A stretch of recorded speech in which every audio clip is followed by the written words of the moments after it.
aber auf den Bildern sah er jünger aus. Ja, dann fing der Spaß an. Hey zusammen, willkommen zu einem neuen Video von mir. Ich möchte euch heute eine kleine Geschichte erzählen, denn ich weiß, ich wiederhole mich. Ich war 2 Monate in der Türkei und habe sehr viel erlebt. Ich habe mich nicht nur um die Hunde gekümmert. Ab und an lief auch ein Mann vorbei. Oder 2 oder 3. Nein. Also wir befinden uns in einer Ausnahmesituation und ich habe keine Flüssigkeiten ausgetauscht. Das mal vorweg, ne? Das muss man ja heutzutage erwähnen. Aber ich lebe. Also mein Leben geht weiter. Ja, mein Leben geht weiter. Nach 2 Wochen Antalya dachte ich, was geht denn bei Tinder Türkei?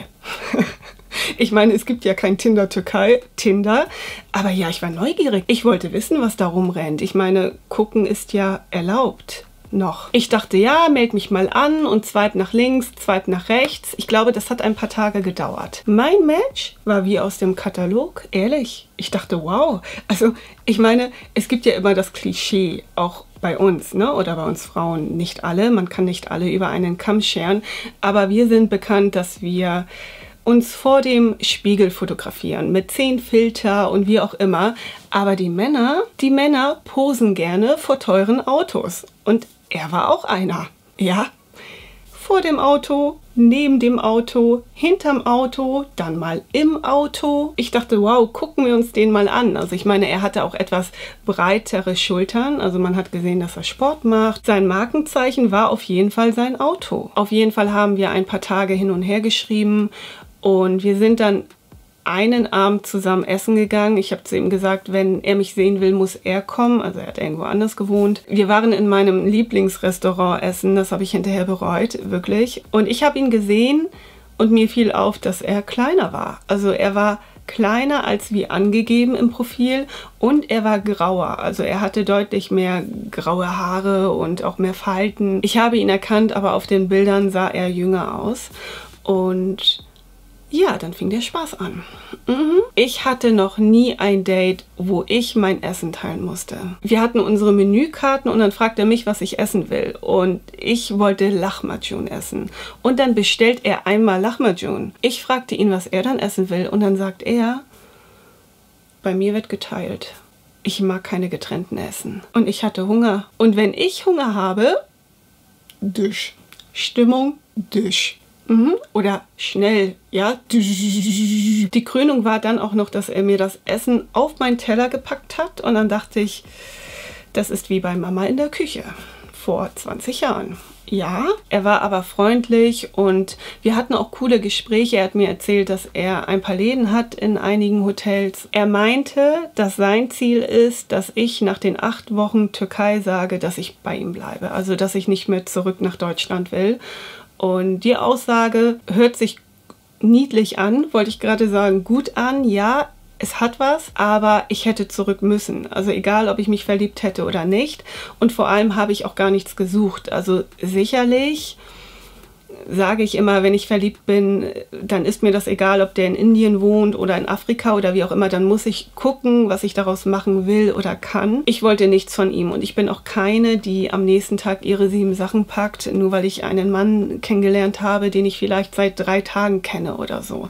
Also das braucht bei mir doch etwas mehr Zeit für gewisse Dinge. Ich bin auch jemand, der sehr, sehr schnell das Interesse verlieren kann, wenn es dann nur noch bla bla bla ist. Alles take it easy, take it locker und ne, easy peasy, wie auch immer. An irgendetwas muss ich glauben. Das bedeutet nicht, dass ich am nächsten Tag gleich ein Haus kaufen will, Kinder bekommen möchte oder einen Baum pflanzen will. Ab einem Punkt brauche ich eine gewisse Ernsthaftigkeit. Also wenn mir jemand sagt, er mag mich, will ich daran glauben können. Auf jeden Fall wollte er das Dessert woanders essen und also er wollte mir sein Restaurant, sein Lieblingsrestaurant zeigen und ich habe echt überlegt, ob ich mitfahre oder mitgehe. Und wir hatten aber coole Gespräche und von daher dachte ich, warum nicht? Ich bin dann in sein Auto eingestiegen und dachte, wow, ja, er fuhr ein Mercedes, ich weiß nicht welche Klasse, aber ich hatte ein eigenes Display. Ich konnte mir irgendwelche Videos anschauen. Er meinte, ja, ich kann da auch mal draufklicken oder so, ich kann dann switchen.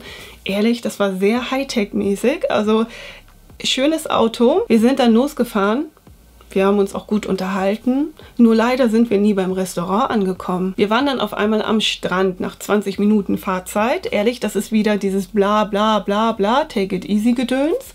Und er wollte mit mir spazieren gehen. Okay, ich dachte, doch kein Dessert? Oder bin ich das Dessert? Wir sind dann spazieren gegangen, es war windig und auch schon dunkel. Er hat sich dann hingesetzt und wollte mich an sich ranziehen.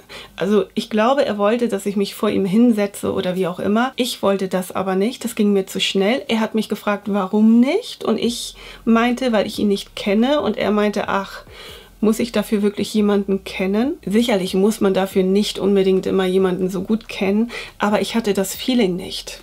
Ja, also es ist wie beim Verliebtsein. Es muss Boom machen. Es muss einfach Klick oder Boom machen oder wie auch immer. Er hat mich dann auch gefragt, wie viele Dates er mit mir haben muss, damit ich dann näher kommen möchte oder so. Er hat es hingenommen, aber er war doch etwas unzufrieden. Ja, er war unzufrieden. Und kennt ihr das? Es läuft alles gut und dann kommt dieser eine Moment und die Stimmung sinkt. Kaputt. Das Kind ist in den Brunnen gefallen. Die Stimmung war danach hinüber. Also ich kann es nicht anders sagen. Auf der Rückfahrt, wir sind dann auch kein Dessert mehr essen gegangen, keiner hat was gesagt. Auf der Rückfahrt hat keiner was gesagt. Ich wusste nicht, was ich sagen soll, ob ich was sagen soll. Ich dachte nur noch, vielleicht soll ich aussteigen und ein Taxi nehmen. Er hat dann während der Rückfahrt ein Lied ganz laut aufgedreht. Da dachte ich, okay, soll mir der Text jetzt irgendwas sagen? Ist das irgendwie an mich gerichtet? Oh mein Gott. Ehrlich, das war so unangenehm. Aber er hat mich nach Hause gefahren oder zum Apartment gefahren. Und für mich war klar, das war's. Ja, wir haben uns zwar noch verabschiedet und tschüss und ja, mehr auch nicht. Ich glaube, eine Stunde später schreibt er mir dann bei WhatsApp, ja, ich fand den Abend mit dir ganz gut, ich habe es sehr genossen und ich würde dich gerne wiedersehen. Ich glaube, wir hatten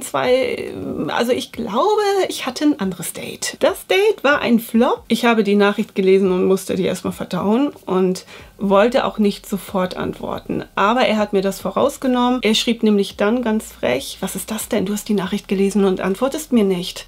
Und ja, blockieren.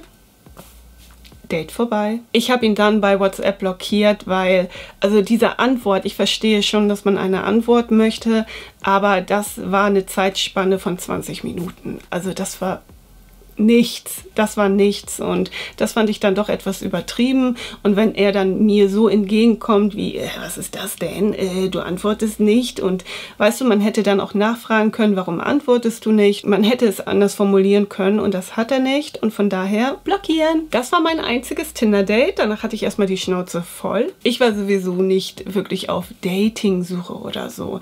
Also für mich gab es ein Limit, ich fliege wieder nach Hause, klar. Ich meine, gut, wenn es Boom macht, ne, wenn du dich verliebst, dann ist das so. Es gab aber auch ein paar andere Situationen, wo ich musste wirklich zweimal sagen, klipp und klar sagen, dass ich nicht hier bin, weil ich einen Mann finden will. Also ehrlich, das war mein Tinder-Date in der Türkei. Eine sehr spannende Erfahrung, mein Tinder-Date in Antalya.